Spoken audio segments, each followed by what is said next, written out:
Donc les Ukrainiens le disent officiellement. Oui, c'est ce qu'annonce Mikhailo Podolyak, l'un des principaux conseillers de la présidence ukrainienne. Sur les débuts de cette contre-offensive, dans l'esprit de beaucoup, ce serait le lancement d'une grosse opération militaire. Eh bien non, il ne s'agit pas d'un événement unique, avertit-il.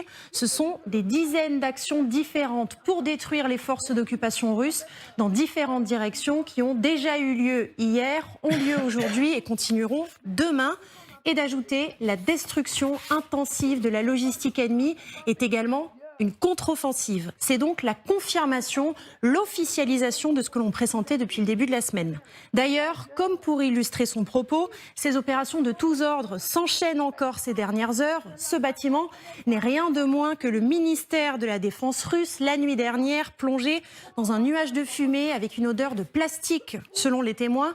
On est en plein cœur de Moscou, c'est l'un des édifices les mieux gardés de la ville, pourtant touché pour la deuxième fois en quelques semaines. Et ce qui est frappant, c'est le désarroi, l'embarras russe, parce que les autorités expliquent d'abord que l'incendie s'est déclaré sur l'un des balcons du ministère. Et quelques minutes plus tard, tout cela est démenti, il n'y a pas d'incendie du tout, malgré le spectacle de ce nuage de fumée. Incendie encore quelques kilomètres plus loin en périphérie de Moscou. La nuit dernière toujours, dans une zone commerciale, 1800 mètres carrés en feu, des dizaines de pompiers mobilisés. Pas de commentaire cette fois des autorités. De toute évidence, le rythme de ces actions s'accélère encore. Toujours la nuit dernière, déraillement d'un train dans le centre de la Russie, wagons couchés, secours à pied d'œuvre. Bientôt, on ne pourra plus recenser toutes ces actions tant elles s'enchaînent. Oui, ça devient saisissant. Disons-le clairement, ça devient saisissant à quel point ces actions s'ajoutent les unes aux autres. Il y a du nouveau aussi sur l'opération de Belgorod, ces groupes russes qui étaient entrés en territoire russe. Oui, là aussi, nouvel épisode assez frappant, alors même que Moscou annonçait, je cite, avoir écrasé plus de 70 combattants. Eh bien, les deux groupes armés viennent d'organiser une conférence de presse commune, tout ce qu'il y a de plus formel. La mise en scène est étudiée, ils posent fièrement devant ce blindé dérobé aux Russes.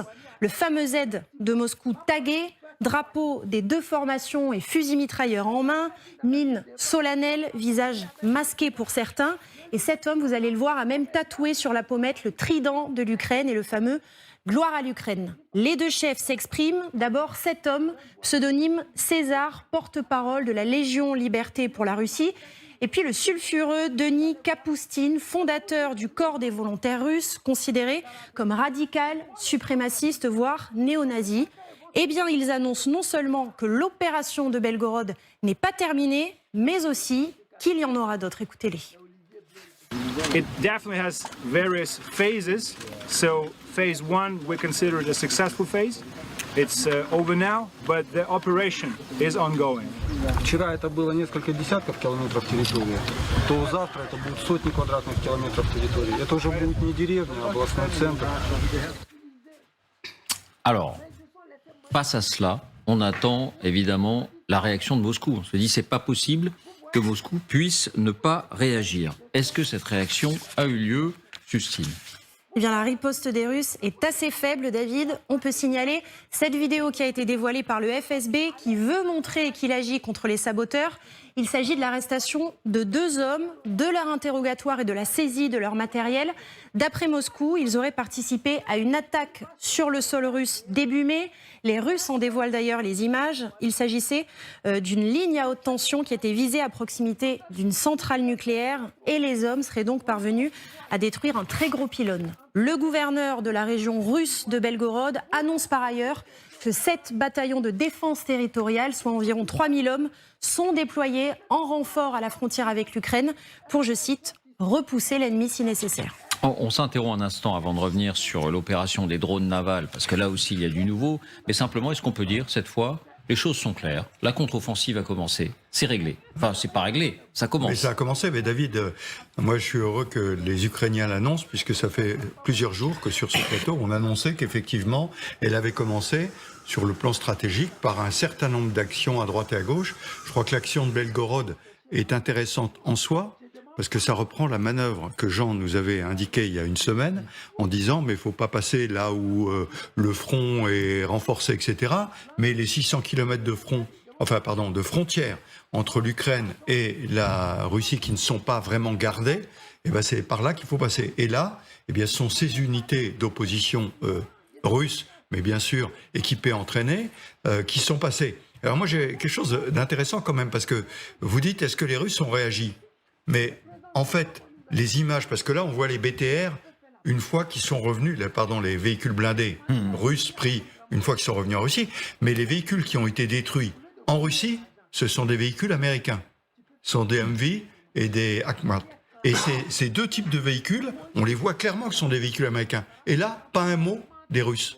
Alors que les Russes pourraient dire, attendez, quand même, là, les Américains, vous aidez l'opposition russe à venir combattre en Russie. Alors pourquoi ce silence? Ah non, mais moi, les Russes, depuis le début, font très très attention de ne pas être en confrontation avec les Américains.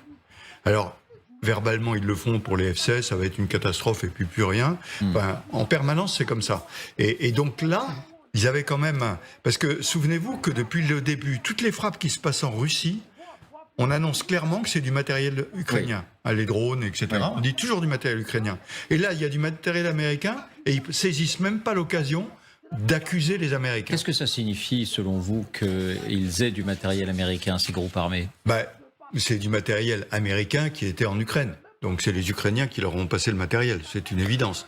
Il y a d'autres possibilités aussi. Ouais, qu'ils aient volé dans les dépôts ukrainiens. C'est pas en faveur des Ukrainiens qui les auraient pas défendus.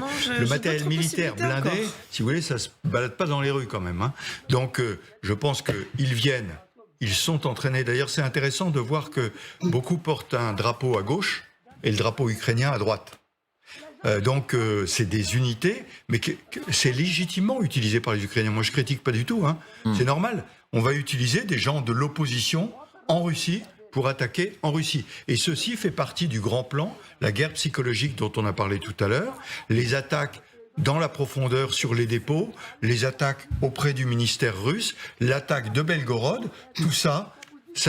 Et puis après on attend bien sûr l'attaque avec les blindés occidentaux. C'est la question que j'allais vous poser. Ceux qui nous écoutent vont se dire, ah bon, mais finalement alors, la grosse attaque de ces divisions entraînées en Occident, elle va plus avoir lieu? Mais si, parce que pour l'instant, on est en train de modeler le champ de bataille. On tape les PC, la logistique, qui sont sur l'axe de progression, d'autres qui ne le sont pas pour faire croire qu'on va attaquer ailleurs. Enfin, il y a toute une manœuvre à la fois de déception et de préparation qui est montée, une manœuvre de renseignement, et les gens... J'ai une minute pour les soldats ukrainiens qui sont planqués avec leurs véhicules, qui attendent et qu'on leur dit option B, option Charlie, option Delta. Et ils sont là à attendre ce moment pour pouvoir déboucher. Et en attendant, regardez ce qui diffuse. Je dois montrer simplement cette image qu'on a reçue. Les fameuses dents de dragon qui constituent l'un des fers de lance de la défense russe. Regardez un char occidental, c'est un Challenger. Et les Ukrainiens se filment à l'entraînement en train d'enfoncer ces dents de dragon, comme ils comptent enfoncer les lignes de défense russes. Mariana, ça y est, on est dans le vif du sujet, c'est parti. Et j'attire votre attention sur le fait que les fameux unités russes sont rentrées dans la région de Belgorod malgré les dents de dragon par la route. Tout comme j'avais suggéré un jour sur ce même plateau. Je ne sais pas s'il y a des dents de dragon à cet endroit-là. Si, il y a des dents de dragon dans ces endroits. Les lignes de défense, elles sont plutôt derrière le front, mais pas derrière la frontière. Dans toute la région de Bryansk et par ailleurs, de Belgorod, de Bryansk. Et c'est par ailleurs, c'est là où c'est intéressant, parce que je vous rappelle que celui qui est responsable, entre guillemets, de la sécurité dans ces régions frontalières, c'est qui? C'est Evgeny Prigojine. Donc, en fait... Et ce que je veux dire, déjà très très rapidement, il y a d'autres possibilités. Je ne suis pas sûr que ce soit Wagner qui soit chargé de la surveillance des frontières. Non, c'était eux, c'était lui qui était chargé de l'équivalent de la défense territoriale en Ukraine, en gros une sorte de défense civile dans ces régions frontalières. C'était lui qui, pour sa communication personnelle, avait construit ces lignes des fortifications des Dents de Dragon, mais que personne... Avançons quand même sur la question principale. Hélène, pour vous, ça y est, on est dans le vif du sujet. C'est parti, ça a commencé. Ça a commencé, mais ça a commencé doucement. Nous pensions naïvement que ça serait un D-Day, c'est-à-dire qu'il allait y avoir d'énormes assauts dans différents endroits. Non, il commence de manière homéopathique, avec des tas de petites piqûres par-ci par-là de guêpes, etc. Et je crois que les Russes, le problème, c'est de les rendre fous. ils vont plus savoir où ils habitent, ce qu'ils doivent faire, vu aussi la faiblesse de leur commandement, pour les déstabiliser complètement. Et je pense qu'ils vont y arriver. Et juste une remarque, le D-Day, qui pour nous est le 6 juin, avait commencé au mois d'avril. C'est vrai. Avec des frappes. C'est-à-dire au mois d'avril, ça commence il y avait doucement, c'est ce que je disais. les résistants avaient reçu des parachutistes, des forces spéciales Maquis de Saint-Marcel, etc., qui ont commencé à faire sauter des chemins de fer, etc., etc. Il y avait la manœuvre de déception qui était montée pour faire croire que c'était dans le Pas-de-Calais. Donc, je veux dire que tout ça, c'est avant qu'on envoie les gens sur les plages de débarquement, il s'est passé beaucoup de choses. Et là, on est dans le même cas de figure. On est dans le même cas de figure. Exactement. Le but, c'est d'affaiblir les défenses centrales russes sur le Donbass. C'est normal, ils sont tous massés là. D'où l'importance de l'opération de Belgorod. C'est dire, on pourrait ne pas respecter le deal passé avec les Américains. Voire les Américains nous ont peut-être donné l'autorisation d'y aller. Et ça va obliger les Russes à regarder dans leur dos. Et comme le dit Hélène, elle a raison. C'est-à-dire qu'ils ne savent plus où ils habitent. C'est-à-dire il est possible, effectivement, qu'il y ait une contre-offensive qui passe directement sur le territoire russe pour revenir en Ukraine. Allez savoir, c'est possible. Et en plus, ça serait le truc le plus intelligent à faire de la part des Ukrainiens. C'est-à-dire de dire, on fonce en Russie et on revient en Ukraine. C'est la théorie Jean Quatremer. Ah mais j'en suis persuadé. C'est-à-dire, de même qu'on a enfoncé la ligne Maginot, les Allemands l'ont enfoncée en la contournant par la forêt des Ardennes, voilà. Ils sont peut-être en train de faire la même chose. Si ça se trouve, c'est à ça qu'on va assister. Et d'ailleurs, la réaction russe, c'était très intéressant. Moi, j'étais fasciné parce que normalement, effectivement, comme le dit le général Trinquant, ils auraient dû réagir extrêmement durement. Comment ils ont réagi? D'abord, ils n'ont pas accusé les Américains, alors qu'ils auraient pu.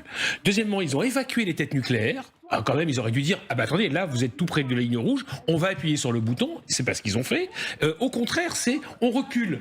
Donc le signal qui est donné, c'est effectivement des gens qui ne savent plus très bien où ils sont, une grande fébrilité du commandement russe, et ça va pousser, je pense, un certain nombre d'unités à se déployer vers la frontière entre l'Ukraine et la Russie, et donc affaiblir le dispositif central. Et maintenant, est-ce que la contre-attaque, la fameuse, donc le D-Day, comme vous l'avez appelé, interviendra au centre ou sur les ailes? Franchement, c'est ça qui va être génial dans cette affaire, c'est que moi je trouve ça très excitant parce que en réalité, tous les stratèges qui sont là en disant ça va se passer comme ça, je pense que ça se passera exactement comme on ne l'attend pas. Il y a des hommes qui meurent quand même, des hommes. Oui, bien sûr, mais là actuellement, bien sûr qu'il y a des hommes qui meurent. Non, mais je m'amuse pas de la guerre, mais là en l'occurrence, ce qui me réjouit, c'est de voir que la Russie ne sait plus où elle est. Et ça, c'est un moment magique dans depuis une un an. Précision, parce qu'hier on a montré la carte de l'étirement du front pour reprendre un peu ce que vous disiez les uns et les autres, c'est-à-dire comment jusque-là la Russie devait concentrer ses troupes le long de la ligne de front. Désormais elle doit le faire aussi le long de cette frontière. Il y a 600 km là. Toute la ligne bleue. Et voilà la carte exacte, parce que hier c'était le dessin des régions ukrainiennes revendiquées par les Russes. Or depuis, l'Ukraine a avancé, a repris du terrain, donc la ligne jaune n'était plus exactement au bon endroit. Voilà pour cette petite précision avec la carte. Je voudrais qu'on avance, parce que l'autre donnée à avoir en tête